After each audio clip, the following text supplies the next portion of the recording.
In the words of Lex Friedman, we need more citizen journalists. And this series will tap into your journalistic potential. I promise. The art of cultural critique. The art of cultural critique. The art of cultural critique, unmasking the fallacies of conventional wisdom.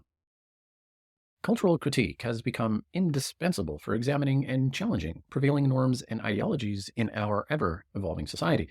It is a necessary endeavor that scrutinizes the assumptions, biases, and hypocrisies that often permeate our collective consciousness. However, in cultural critique, it is critical to tread the path of intellectual rigor, free from the constraint of conventional wisdom. The seduction of conventional wisdom. Conventional wisdom, the venerable guardian of societal norms, often impedes critical thinking. Instead, it thrives on perpetuating comfortable narratives, safeguarding the status quo, and stifling dissenting voices. Cultural critique, therefore, must be equipped with the tools necessary to challenge this seductive force. Historical references. The hypocrisy of cultural relativism. Cultural relativism, a fascinating concept that has gained considerable traction, must be scrutinized. While it is true that cultures differ in their practices, values, and beliefs, cultural relativism has been employed as a shield to deflect legitimate criticism. One must not forget that cultures are not monolithic entities immune to examination. Take, for instance, the practice of female genital mutilation, FGM, in certain societies. Advocates of cultural relativism argue that we should respect such traditions due to their cultural significance. However, cultural critique reveals the grim reality. FGM is a cruel and oppressive practice that violates the rights of girls and women, perpetuating patriarchal power structures. By challenging cultural relativism, we can advocate for human rights universally, transcending cultural boundaries.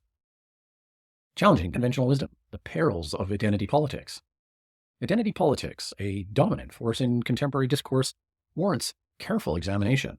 While it emerged with the noble intention of promoting inclusivity and justice, it has inadvertently fostered an environment of division and intolerance. Cultural critique must question prevailing narratives of identity politics, prioritizing group identities over individual agency and merit. Historical references. The legacy of Martin Luther King Jr. Drawing upon historical references, we can illuminate the fallacies of identity politics.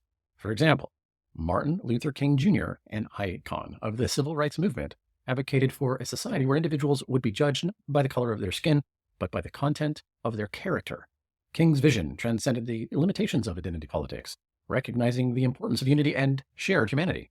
Cultural critique should aspire to uphold this legacy, challenging the tendency to reduce individuals to their racial, ethnic, or gender identities. Employing wit, the absurdity of political correctness. Political correctness, a phenomenon closely tied to cultural critique, demands our attention. While the initial impulse behind promoting inclusive language and behavior is commendable, political correctness often descends into absurdity, inhabiting honest discourse and stifling intellectual freedom.